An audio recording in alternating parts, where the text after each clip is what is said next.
Shalom Ouvracha mes amis, et vous avez trouvé un lot sur, pas AliExpress, mais sur, je sais pas moi, sur quoi? Yad Shtaim. Vous avez trouvé un lot de belles assiettes magnifiques, ou tout simplement, vous avez reçu de votre grand-mère, qui n'est pas très religieuse, des belles assiettes en porcelaine qui sont très très belles, ou tout simplement, vous aviez une vieille vaisselle que vous aviez d'il y a 5 ou 6 ans et que cette vaisselle-là, vous voulez la transformer de Bessari en Khalavi, c'est-à-dire de Bassari. Ou vous avez reçu d'un ami qui a une salle, et vous savez, les salles, ils ont l'habitude de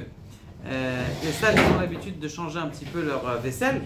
Est-ce qu'on a le droit, on peut cachériser? Comme vous le savez, on a toujours dit que la porcelaine, c'est comme l'argile, et comme l'argile, ça boit énormément de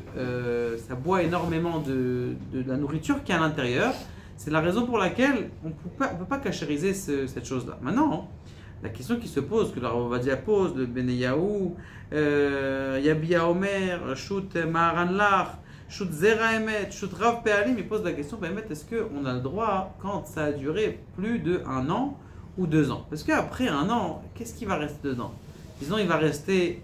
Alors, on a trouvé ici plusieurs éthérimes, c'est-à-dire plusieurs permissions qu'après 1 an, c'est-à-dire 12 mois, de pouvoir utiliser une vieille vaisselle de grand-mère qui a été utilisée et qu'on ne sait pas ce qu'elle a mis dedans.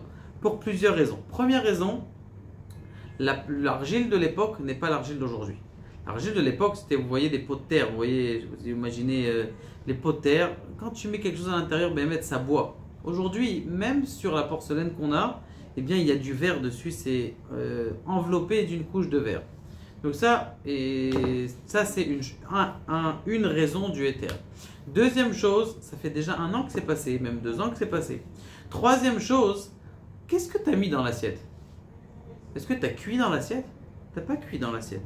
Tu as mis un morceau de poulet, tu l'as mis, il était, on va dire, 35 degrés, 34 degrés. Est-ce que ça a vraiment bu? C'est un kélicheni maximum cette assiette. Comme c'est un kélicheni, parce qu'on n'a pas cuit dedans, donc ça n'a pas vraiment absorbé, c'est pas une vraie absorption qui est forte. C'est la raison pour laquelle, dans tous ces cas-là, après 1 an, que vous avez une vaisselle, que vous voulez transformer en Khalavi Bassari, ou vous avez reçu de quelqu'un qui n'est pas Shomer Shabbat, ou qui n'est pas servant la cacheroute, ou vous ne savez pas d'où est-ce que ça vient, le Rav Ovadia Yosef dit que c'est bien.